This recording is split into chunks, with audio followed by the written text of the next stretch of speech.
I'm online today with Sara Naheedy, a partner of Revolve law group out of Irvine, California. Truly one of the best in the business. From the little that I've interacted, I'm really becoming a big fan. And she's been kind enough to give us some of her time so we can discuss trends that we're seeing sort of through our businesses in regards to California real estate law.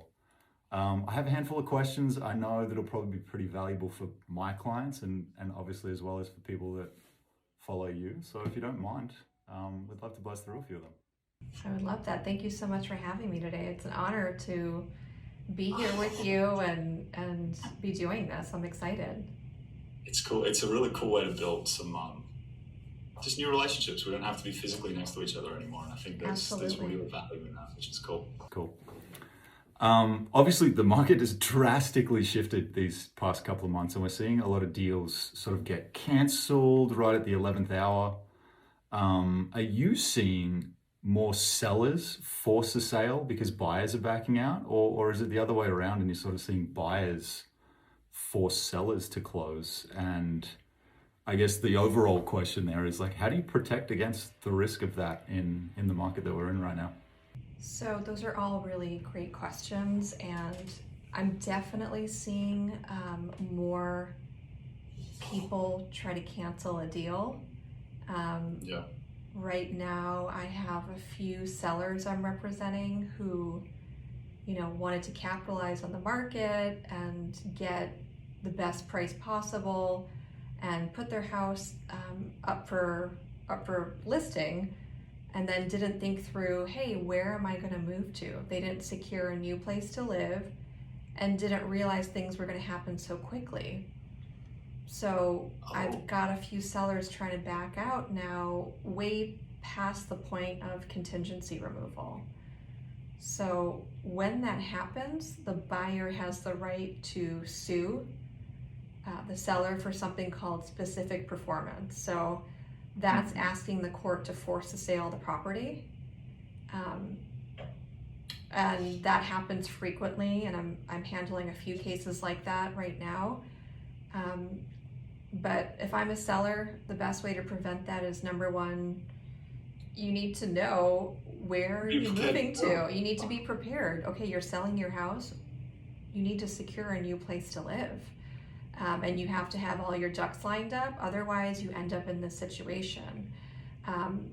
Another remedy for this is doing a seller leaseback. If the seller needs more time, which has become a frequent occasion since COVID has started, you can do a seller leaseback for a couple months. And that will alleviate the potential, some time restrictions.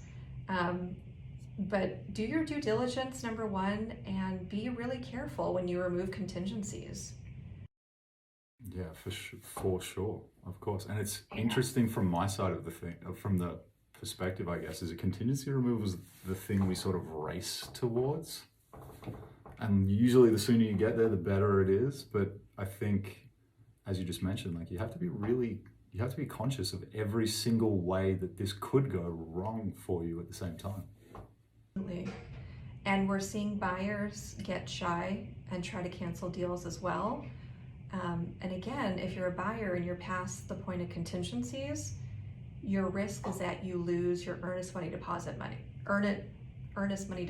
that's been put into escrow. So the seller has the right legally to keep that money if you back out after you remove contingencies as a buyer.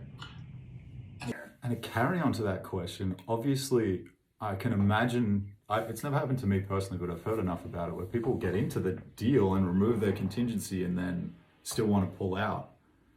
And the way I would, or we do in sort of my side of the field, relay to our sellers is in regards to keeping that earnest money. It's, legally you can keep it, but basically be prepared for a legal battle if you choose to want to keep it. Is that sort of along the right lines? Like that's probably how it would go. Absolutely. Because the market has been so hot, the sellers really should not be keeping that earnest money deposit, because if they relist it and somebody else comes to buy it, they're really not being financially harmed. So it's in everyone's best interest if both parties agree to release the earnest money deposit, because otherwise you got to hire someone like me, you got to hire a real estate attorney and duke it out in, if you have the California Association of Realtors form, you have to first engage in mediation before you file a lawsuit. So you're spending time and money if you do want to fight over the earnest money deposit, and I think it's typically not worth it. Yeah, that's pretty much what I was going to take from that. Is it sounds further away from where you want to be, which is an easy sale, hands off, kind of be done. Yeah, for sure. Well, speaking of, and sort of dialing that in, when litigation does occur in a deal, and let's say you're on the receiving end, like you're the party that the other party's coming after you for something, what's typically the first piece of advice you give to clients in that scenario?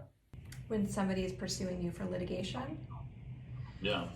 So I'm a huge fan of resolving things without the need for lawsuits.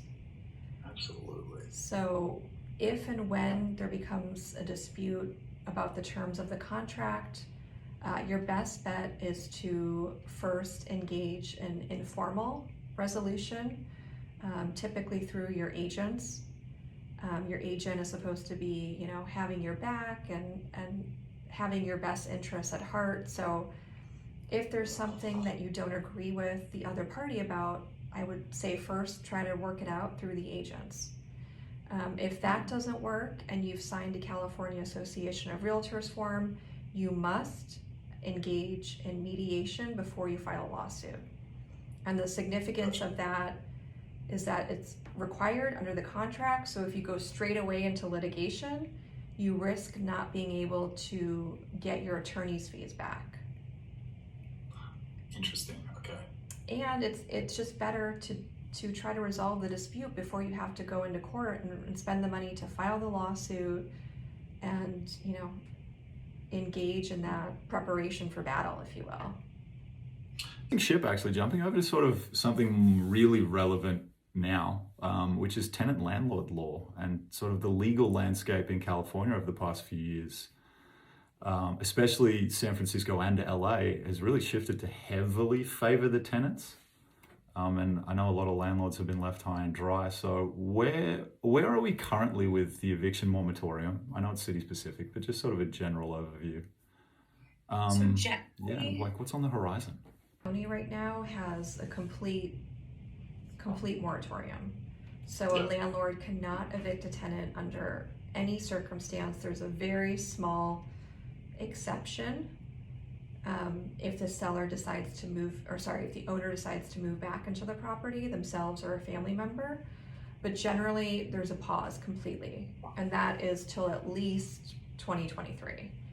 I know San Francisco is the same way, I believe. Yeah. Yep. Similar timeline. I'm not sure if they've set January 1st yet, but in Orange County, for example, where I'm located, evictions are moving forward with no issue. Yeah. Orange County tends to be more conservative and more in favor of landlords. So, it's been really, really tough for my clients who are landlords to be in this position of, I got to pay the mortgage and the carrying costs of this property, and I'm not receiving any income from the tenants. We have, in a very similar context, Marin County versus San Francisco. In Marin, it's become much easier to evict, and I manage and run an apartment building here, and we've got a guy here that hasn't paid rent since the start of this whole thing, and we're finally at the point now where we can pursue him.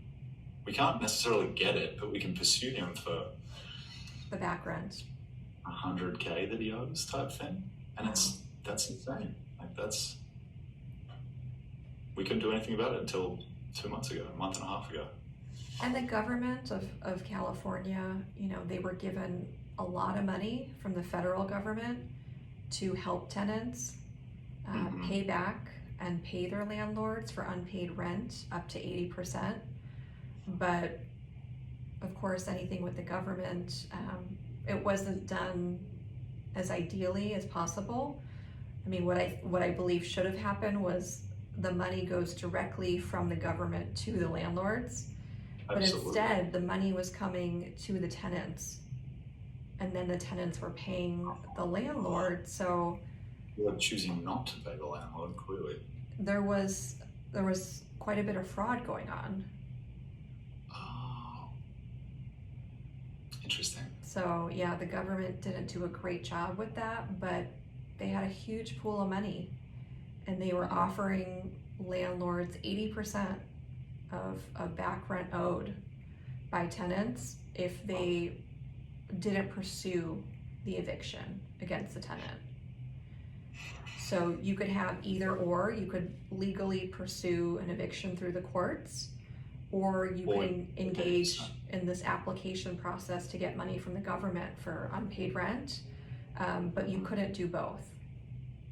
Interesting. But you saw landlords pursuing both avenues, which wasn't legal or ethical to do. And then you saw landlords and tenants sometimes making deals to get money for the government, even though the landlord is being paid and the tenant didn't have any financial hardship. So there was fraud going on. That would be a really easy system to just set up the other way, like you just said, just send it directly to the landlord. We don't have to worry about any of this. But I guess the government thought maybe they could get away with a lot of people not doing either. I think and keeping. Psychologically, the government thought, hey, we're going to make it seem like we're giving power to the people. We're going to give renters money in their pockets. And so I think psychologically that was maybe the impetus behind that, but in reality it ended up that it really should have been paid directly to the landlord because there was funny business. It's just turned into absolute chaos. Yeah. Transitioning into saving money. Next question I've got here is, so like in a market like this where it might seem really favorable, there's so many deals to be had, it might seem really favorable as a buyer to use the listing agent to just directly purchase through them and save a few percentage points on commission, for example. But what are your thoughts on dual agency, and do you have a good story that you can share where it just completely backfired?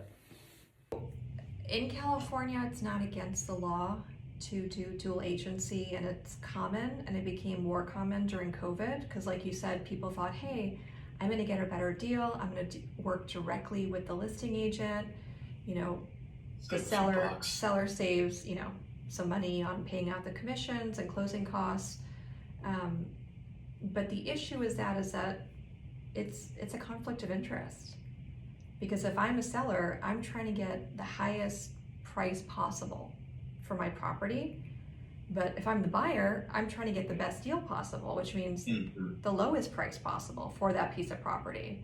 So it's an actual conflict of interest. And so it tends to lead to disputes. It's what keeps me in business. I have a lot of lawsuits about dual agency representation. Okay. And actually working on one case right now, which I've never seen this before. The brokerage did a dual agency, so the agent was through the brokerage, 6% commission on a listing in Newport Beach, and there were issues and the closing kept getting delayed for various reasons between the buyer and the seller both needing more time. Okay. And I think the agents got fed up and got tired of this closing going on indefinitely. They created a contract between all the parties and got paid their commission before the close of escrow. Ahead of time. Jesus. That's got red flags written all over it. I don't think every brokerage offers it. It's a terrible idea. All over it. I have never seen this in all my years of practice and being a broker, to the point where I thought this was illegal. And technically, it's shocking. Technically, it's not illegal, but you have to get written permission from the Department of Real Estate in order to do that. Oh. And of course, this brokerage and agents, these guys did not do that. So that's a major violation of many laws and rules and breach of fiduciary duty amongst other things. But yeah, that's one of the crazier dual agency stories I've seen. As I read my next question, which is about staying out of hot water, I think I'm going to answer it myself here. But tying into that, like California is obviously one of the few states where there doesn't need to be a third legal party to the transaction. So can you give us a playbook essentially for staying out of hot water other than doing dual agency, and why might it be in all of our best interests as agents to have a top real estate attorney on speed dial? Yes, if I'm an agent or a broker, you definitely need someone like myself on speed dial. A lot of my agent clients and broker clients, they call me or they text me when any questions or concerns come up. But if you want to stay out of litigation, do your homework, do your due diligence. If I'm a buyer, I am doing everything I can to find out about the condition of this property and to ensure that I can afford this property and that I'm not overpaying for the property. If I'm a seller, you have to disclose everything. Any item that's a material issue related to the property has to be disclosed. So I get a lot of people that call me and they're like, well, there was this water leak, it was like 20 years ago, like it was fixed, everything was fine. Do I need to say anything? Yes.